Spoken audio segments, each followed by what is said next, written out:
Isang mapagpalang araw sa ating lahat mga kapatid. Ang muli sa Adrian Bernal ng Batch 3 at ang aking daily devotion. At ngayong araw ay pag-uusapan natin ay kung pinalo ba talaga ni Moses si Jesus o Jesus the Rock. At ang ating Bible verse ay 1 Corinthians chapter 10 verse 4.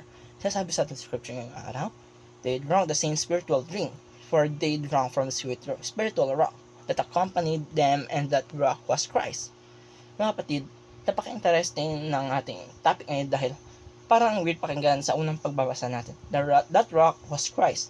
Kaya nga, anong tanong sa devotion natin ngayong araw? Pinalo ba talaga ni Moses si Jesus? Siyempre, hindi ito literal. Hindi naman time travel to at hindi na si Jesus ang bato na literal na pinalo ni Moses. Pero ang pinapahiwatig dito, pinapaintindi ni Apostle Paul ay ang spiritual truth. Nung nasa wilderness ang Israel, uhaw na uhaw sila. Walang tubig, walang mapagkulan ng buhay, at doon pinagawa ng Diyos kay Moses na paluin ng bato. At mula doon ay lumabas ang tubig na nagbigay buhay sa buong bayan. Gaya na sabi ni Paul, that rock was Christ. Ibig sabihin, kahit hindi pa physically dumadarating si Jesus, ay noon, He was already present sa ating presence, sustaining God's people. Siya ang source ng buhay, ng lakas, at ng provision. Noon at hanggang ngayon, at para sa teaching ngayong araw, unang-una, Jesus is the rock.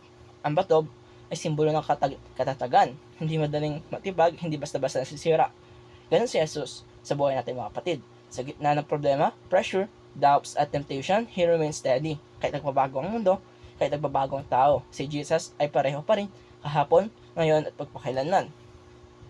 Pero pansinin tayo mga kapatid, hindi sinabi ni Paul na the rock represented Christ. Ang sinabi niya, that rock was Christ. Ibig sabihin si Jesus mismo ang sandigan ng Israel noon. At kung ganun siya noon, hanggang ngayon ay ganun pa rin siya. Pangalawa ay Jesus provides the river of life. Yung tubig na lumabas sa bato ay hindi lang yung basta pangtanggal uhaw. Yun ay simbolo ng buhay. Kung walang tubig sa disyerto, ay mamamatay ka.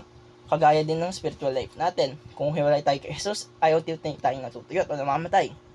Marami tao ngayon ang parang okay sa labas, may blessings, may achievements, by church life, pero deep inside ay dry. Bakit? Kasi hindi na sila umiinom ng tubig mula kay Kristo. Pinapalitan nila ito ng living water ng temporary pleasure, idols, at kasalanan. At dito na pumapasok ng warning ni Paul sa Corinthians kasi yung mga taga-Corinto, they enjoy spiritual privilege, communion, knowledge, freedom, but at the same time, tolerating idolatry and immortality. Kaya sinasabi ni Paul dito ay spiritually blessings are never a license to sin. Kaya mga kapatid, dito natapos ang aking daily devotion. Maraming salamat sa panonood.